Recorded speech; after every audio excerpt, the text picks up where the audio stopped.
Hello, my name is Alexander Day, and this is the first lab of the semester. And here we look at the fundamental principles of electrical fields and forces in this experiment. These four principles are represented in this experiment, the charged tape lab, by first determining the charges of one piece of tape, and then by charging two strips of tape and putting one directly under the other one to see if the principle that like charges repel each other is true. Also in this experiment, because we know we've tested that like charges repel each other, we can get the charge of the top tape. I'll explain this later. First, the experiment has us cut around 20 centimeter lengths of tape, and using only our fingertips to handle them, has us place them on the ledge and put our hand near them to see what they'll do. As you can see, it was attracted to my hand. And since we know my hand is neutrally charged, we know that there is a charge on this tape. So to find out the exact charge, we first put a plastic pen on my hair and see what the tape does. I don't know if you can see this, but it is there. It is electrically attracted to this pen. And since we know if we rub a plastic pen in your hair, it will become negatively charged, this tape is positively charged.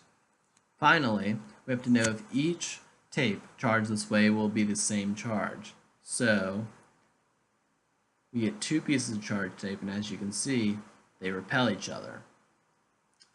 This means that all the tape charged this way will be positively charged. For our experiment, we get two vertical surfaces, place one piece of tape on the top of it, it will be bending down, and then we get the other piece of positively charged tape and start gradually raising it to the top piece of tape until the top one starts to hover.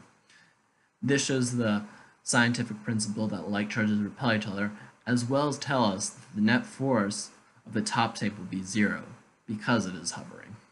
This means that the force of gravity is an equal and opposite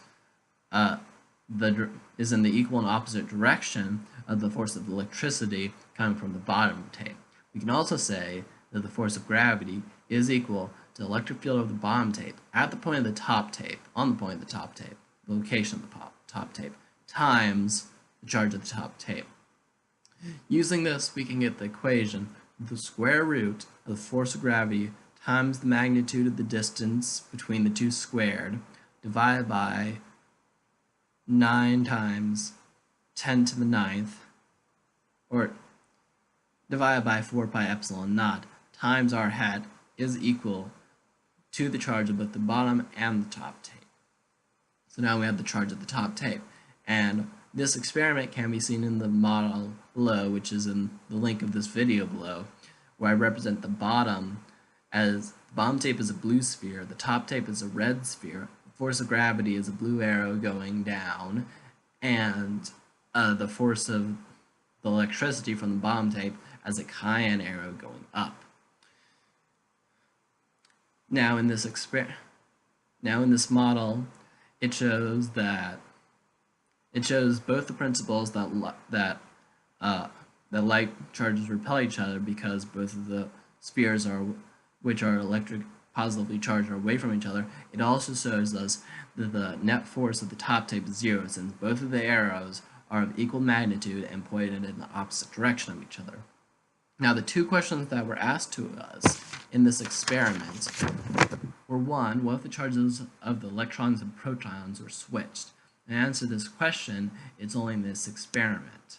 It's only dealing with this experiment. And I say that not much would change. We would still be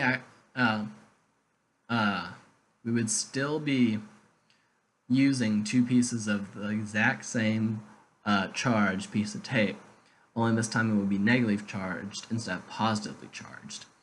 The only thing that I think would really differ in this experiment is when I hold the pen near the tape will now be repelled by the pen. The second question was why handle the tape as little as possible and only by our fingertips. That's because my hands are neutrally charged.